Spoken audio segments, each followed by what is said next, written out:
नमस्ते दोस्तों, स्वागत है आपका हमारे channel study point by Rita official में। आज हम एसी पेपर हिस्ट्री, जिनका मेजर में हिस्ट्री था, उनका सिलेक्टेड क्वेश्चन वीडियो अपलोड कर दिया गया है यूट्यूब पे, लेकिन जिनका एसी हिस्ट्री है उनका सिलेक्टेड क्वेश्चन आज हम पढ़ने वाले हैं। तो चलिए शुरू करते हैं। फर्स्ट क्वेश्चन, त्रिपिटक बौद्ध धर्म का आधार क्यों माना जाता है? सामाजिक, धार्मिक एवं संस्कृत इतिहास के पुण्य निर्माण, इसकी क्या भूमिका है? स्पष्ट करें। उत्तर, भूमिका। त्रिपिटक बौद्ध धर्म का सबसे महत्वपूर्ण ग्रंथ है। इसमें गौतम बुद्ध के उपदेश, नियम और विचार संकलित है।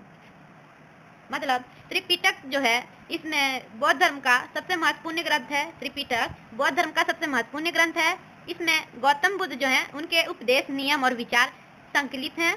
यह ग्रंथ हमें उस समय धर्म और संस्कृति की जानकारी देता है। मतलब यह जो ग्रंथ है, ये ग्रंथ हमें उस समय का जो समाज था, उसका धर्म और संस्कृति की जानकारी देता है। इसकी त्रिपिटक को बौद्ध धर्म का आधार ग्रंथ माना जाता है। इसीलिए त्रिपिटक को बौद्ध धर्म का आधार माना जाता है और इतिहास को समझने में इसकी विशेष भूमिका है। मतलब इतिहास को समझाने में इसकी विशेष भूमिका है। त्रिपिटक क्या है? त्रिपिटक जो है वो क्या है? त्रिपिटक बौद्ध धर्म का सबसे महत्वपूर्ण ग्रंथ है। त्रिपिटक का मतलब है तीन पिटक, तीन भाग। इनके तीन भाग हैं। पहला विनय पिटक, जिसमें नियम और अनुशासन है। दूसरा सूत पिटक, जिसमें बुद्ध के उपदेश हैं। तीसरा अभिधम पिटक, जिसमें आदर्श और विचार हैं। दूसरा पॉइंट इसका क्वेश्चन का जो बोला गया है वो है त्रिपिटक और आधार ग्रंथ क्यों माना जाता है? मतलब त्रिपिटक को आधार ग्रंथ क्यों माना जाता है? त्रिपिटक जो है उसे आधार ग्रंथ क्यों माना जाता है?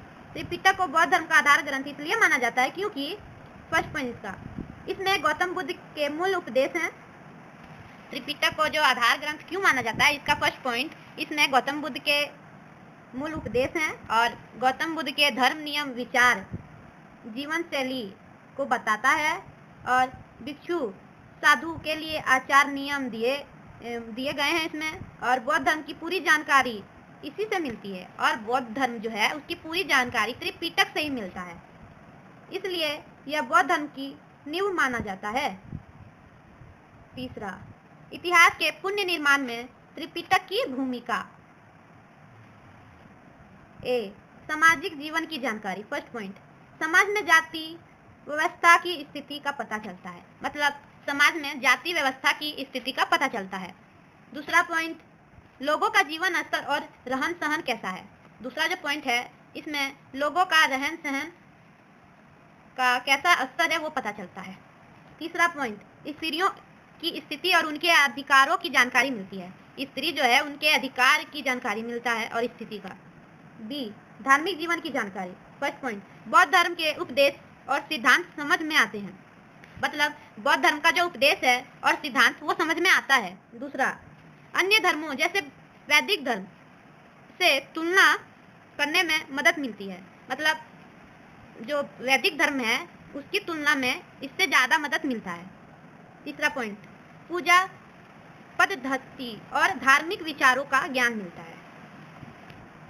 सी, सांस्कृतिक जीवन की जानकारी। फर्स्ट पॉइंट, लोगों के रीति रिवाज, परंपराएं और त्यौहार का वर्णन मिलता है।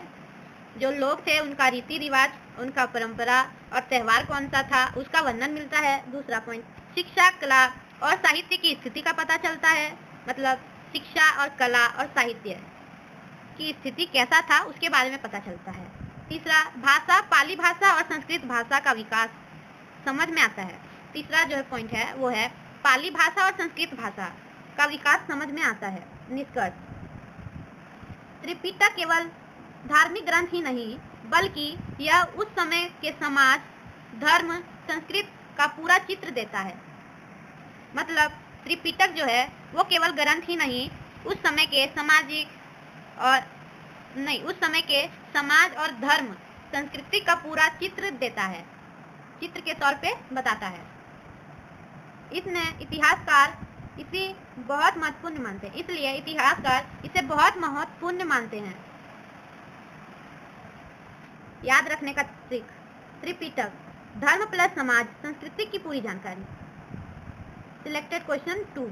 उसके पहले हम आपसे ये बोलना चाहेंगे कि अगर आपको ये वीडियो पसंद आई हो तो ये वीडियो को लाइक करें, सब्सक्राइब करें और अपने दोस्तों के पास शेयर करना ना भूलें। अगर ये क्वेश्चन आपके एग्ज़ाम में आता है तो प्लीज़ एग्ज़ाम जब दे के आएँ तो हमारे वीडियो में कमेंट ज़रूर करें कि मैंने जो आपको क्वेश्चन बताया वो आपके एग्ज़ाम में आया या नहीं आया। अगर आया तो आप फिर बोल सकते हैं कि मैं अगला वीडियो कौन से टॉपिक पे बनाऊँ या कौन से सब्जेक्ट पे बनाऊँ। चलिए शुरू करते हैं। दूसरा क्वेश्चन, अशोक के अभिलेखों का प्राचीन इतिहास का सर्वाधिक प्रमाणित स्रोत क्यों माना जाता है? मतलब क्वेश्चन का कहना है कि अशोक के अभिलेख जो था प्राचीन भारतीय इतिहास, उसका सर्वाधिक प्रमाणिक स्रोत क्यों माना जाता है? उत्तर, भूमिका।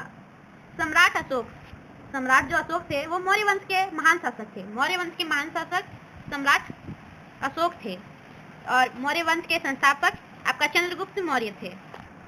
उन्होंने अपने विचार और आदर्श पत्थरों स्तंभों पर खुदवाए, मतलब उनका जो विचार आदेश था वो पत्थर पे और स्तंभ जो होता है उस पे खुदवाए, जिन्हें अभिलेख कहा जाता है। ये अभिलेख हमें उस समय के इतिहास की जानकारी देता है। मतलब अशोक मौर्य वंश के जो शासक थे उन्होंने अपने विचार और आदर्श जो थे उनका वो पत्थर और स्तंभों पर खुदवाते थे और वही अभिलेख से हमें उस समय का इतिहास के बारे में पता लगता है। मुख्य उत्तर, सीधे उसी समय के लिए लिखे गए।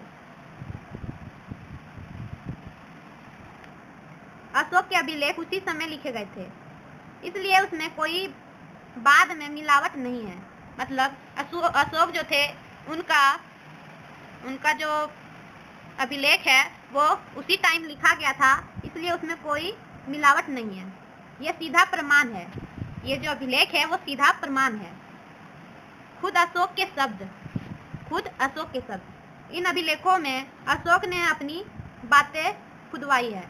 मतलब अशोक जो थे वो अपनी बातें जो बोलना चाहते थे या इतिहास में उन्होंने पत्थरों पे लिखवाया था, वो अभिलेख अपनी बात उन्होंने रखा था उसमें। इसलिए दूसरों की कहानी नहीं बल्कि असल सच है। मतलब वो जो उन्होंने पत्थर पे लिखवाया था वो दूसरों की कहानी नहीं बल्कि असल सच था।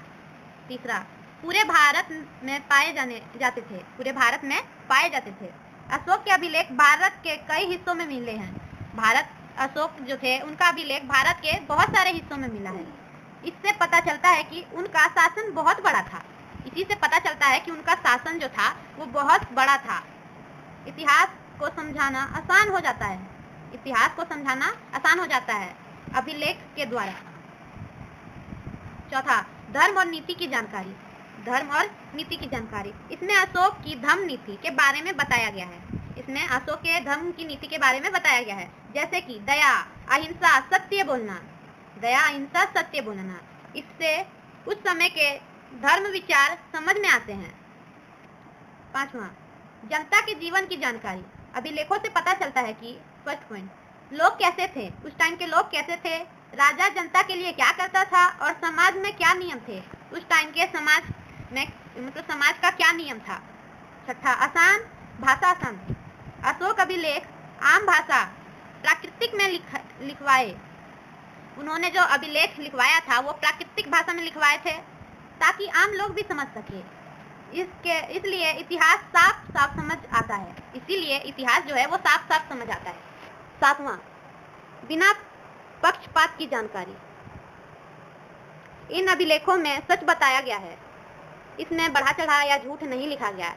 ये जो अभिलेख है इसमें बढ़ा चढ़ा के नहीं लिखा गया और झूठ भी नहीं लिखा गया है, इसलिए सबसे भरोसेमंद स्रोत है। इसलिए ये जो अभिलेख है वो सबसे भरोसेमंद स्रोत है।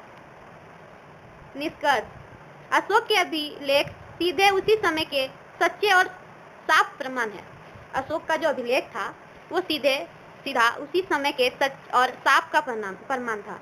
इसलिए इन्हें प्राचीन भारतीय इतिहास का सबसे प्राचीन स्रोत माना जाता है। इसीलिए इसे प्राचीन भारत भारतीय इतिहास का सबसे प्राचीन स्रोत माना जाता है। अगर आपको ये वीडियो अच्छी लगी हो तो अपने दोस्तों के साथ शेयर करना ना भूलें। लाइक और सब्सक्राइब करें। धन्यवाद।